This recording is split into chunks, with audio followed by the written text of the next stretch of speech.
Hello guys, this is Joshua from the TMSA Broadcasting Club. We've interviewed Mike Fenley, who was a field representative of Thom Tillis, Thom Tillis was a U.S. Senator of North Carolina. We've prepared some questions for him to ask in the interview. I hope you enjoy. My name is Fatih and I'm in 6th grade.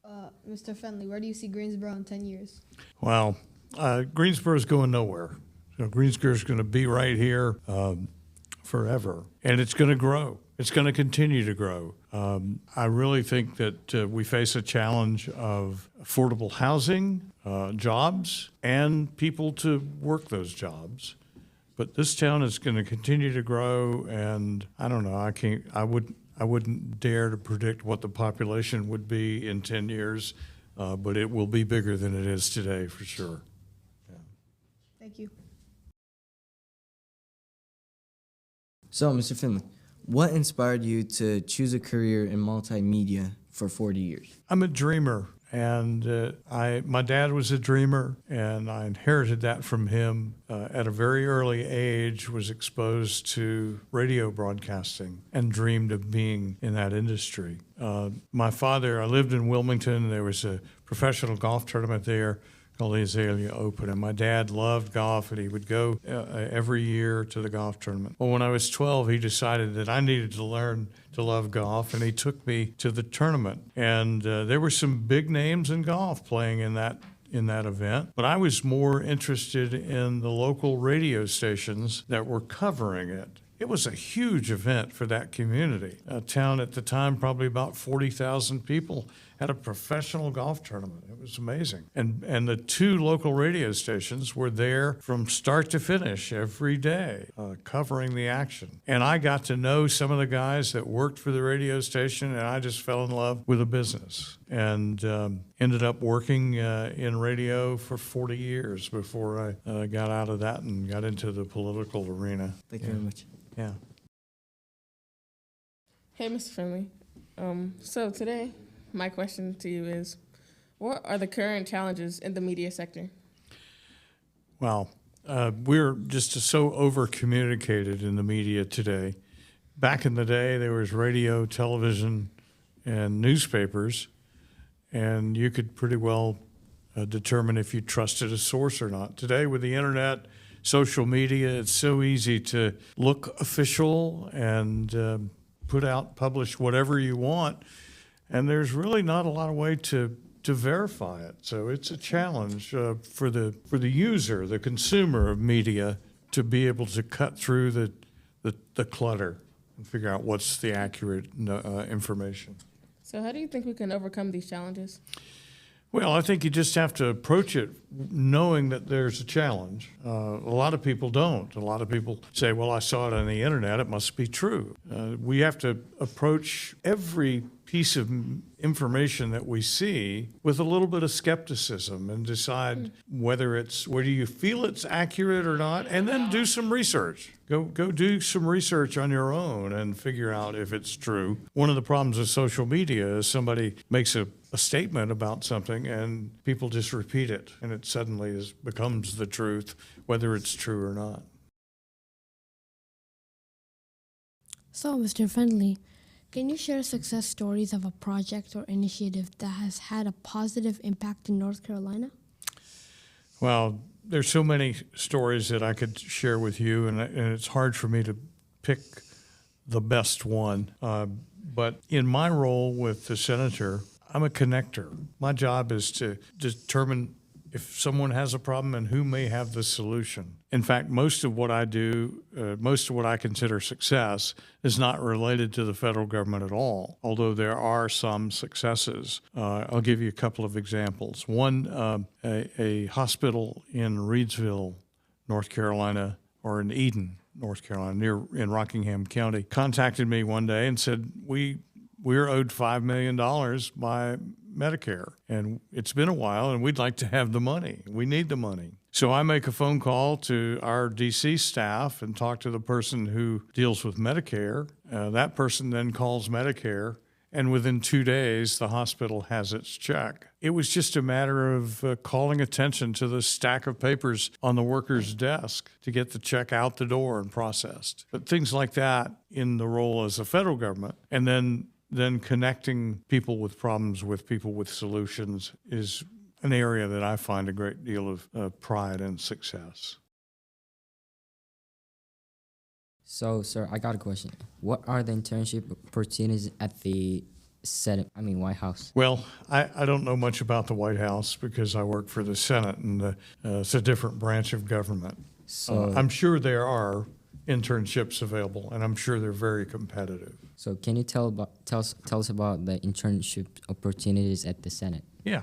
at the White House? So first off, there are 100 senators, and each senator has an office staff both in Washington at the Senate and in his home state. In fact, there are multiple offices. We have 5 in North Carolina. We use interns both locally and in Washington. Most internships are granted to college students. I guess there have been a few high school students over the years, but mostly college students get those internships, and they last for a full semester. They're not short term. And they do some real work. It's a very competitive area. You have to be willing to go to Washington and live there for several months, living with fellow students and having some pretty serious rules about things you can and can't do. And then you get an assignment in your office, and it might be going through the mail. It might be answering telephones. It could be conducting tours. We have a lot of interns that conduct Capitol tours. It's a highly competitive arena, and if you're interested, you should always apply very early. Yeah. Thank you, sir. You're Thank welcome. you so much. Thank you. Hello, Mr. Fenley. Hey. So, what is the role of charter schools in the education system? Well, I think there's a great place and a great opportunity for charter schools in education, because charter schools have a lot of freedoms to think out of the box that the more traditional public schools don't have. And I think that helps develop a student's skill set for his future. Being able to just do things like this, for example, is something you don't find in a typical school. And media is a broad field of opportunity for young people. It's a challenge. It's competitive, but I think that charter schools can play a role in developing your skills to approach a field like this. Have you ever met a charter school like us? Well, I've met a lot of charter schools, but I've never seen the same one twice. So, I mean, they're all different, which is the beauty of the concept, is that a charter school make its own path, make its own decisions, decide what's best for its students. What does its community need that's not getting in other schools? What is the old saying? If you've seen one charter school, you've seen one charter school, because they're all different. Local education. You believe we should have the rights? Well, not rights. Wait. Well, I think the best decisions about education are made at the local level, Yeah.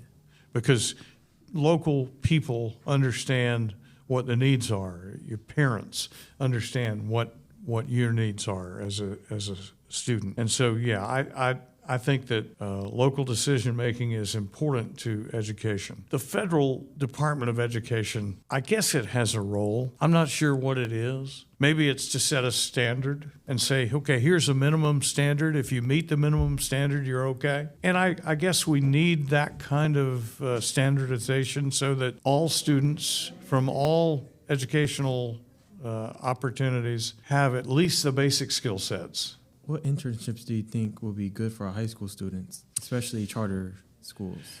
Well, students? Any internship is valuable. And if you have a field, if you have a dream of a career, then obviously you'd want your internship to kind of follow that dream and be in that field. But any internship can be of value because you learn the skill of working with others, following directions, those kinds of things. Yeah. So yeah, all internships are valuable, some more than others, and particularly if it follows the field of your dream, then it's extremely valuable. So one last question for you: How do you handle like public speaking and all that, especially as I'm a new broadcasting member of this team? I remember in my early days in radio, my program director said, you have to think of your audience as one person and talk to that one person. Don't think about a room full of people or thousands of people listening on the radio or on television. Think of one person. Picture that one person in your mind and talk to them. Thank you for that great advice, Mr. Okay. Fenley. Mr. Fenley, what are your suggestions for the next generation to be successful in leadership? I guess the most important thing to becoming a leader is to understand that there's nobody that's better than you. Self-confidence in your ability to do the job and to think out of the box, take an active role. You're going to make mistakes. Leaders make mistakes all the time. But if you don't try something, you're never going anywhere. So to be a leader, learn from your mistakes and to have confidence in your ability. Okay, thank you. That was a great advice. Sure. Thank So, Mr. Fenley, can we get a promise to invite Senator Thom Tillis to TMSA TV? Yeah, the answer to that question is yes, but it is in the semantics of the question that the real answer lies. I will promise that he gets invited. I can't guarantee that he'll attend, but I'll promise that he gets invited. Thank you very much. All right. Hey, Mr. Fenley. Now that we're moving on to our last question, I wanted to ask you, what are your thoughts on TMSA's success after seeing some of our academic growth rates and some of our student success stories here at TMSA? Well, I think there is a great success story to be told about this school. There's no question about it, and the growth is important. Meeting some of the students and meeting some of the teachers and your principal, you have a creative group of folks here, and the atmosphere is one of creativity. And creativity leads to incredible learning, and learning leads to growth in a school like this one. So I think the potential is endless. The growth of this school is important to this community. Thank you so much for your You're time. welcome. It was nice meeting you. Nice to meet you. Hey, it's Ms. Fenley. So I have one more question. Can you describe your job? My title is Regional Representative for United States Senator Thom Tillis. North Carolina is a huge state geographically. It takes longer to drive from the northwest corner to the southwest corner than it takes to drive from Raleigh to New York City. And so you factor in the amount of time that the senator has to spend in Washington in session, 180 days roughly a year, plus additional committee work and work in the state. It's very hard for one person to cover this entire state. So there are 5 of us that we break the state up into groups of about 20 counties, and our jobs are to be the senator's eyes and ears in those counties. We deal with local governments, we deal with business, we deal with individuals, with nonprofit organizations, just to make sure that the senator is in touch with what's going on in North Carolina. And so my job is to be his eyes and ears and report to him the things that I find and to help people solve their problems. Sir, can we know about you more about you? Sure. So my name is Mike Fenley. I am a regional representative for U.S. Senator Thom Tillis, and that involves some of the things we've talked about today, traveling around the state. And it's an interesting job because every hour of every day is different. And I enjoy the travel. And prior to that, I spent 40 years in radio and television, mostly in radio, 12 years doing a talk show in Winston-Salem on WSJS radio. It was a issues-oriented show, current events program, and and I met Richard Burr, who became a congressman and then a senator, doing that program and interviewing him. And I interviewed tons of people. That was an amazing career. And through my relationship that I developed with him, I ended up working for him for 16 years and then retired when his term expired in 2023. And 6 months ago, came back to work for Senator Tillis. Oh. All right. Thank you. Thank you, sir. So much.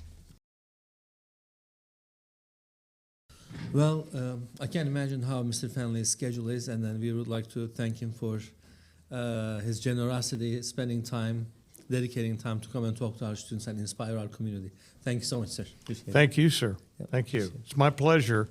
I don't think there's anything more important than our future. Those kids are our future.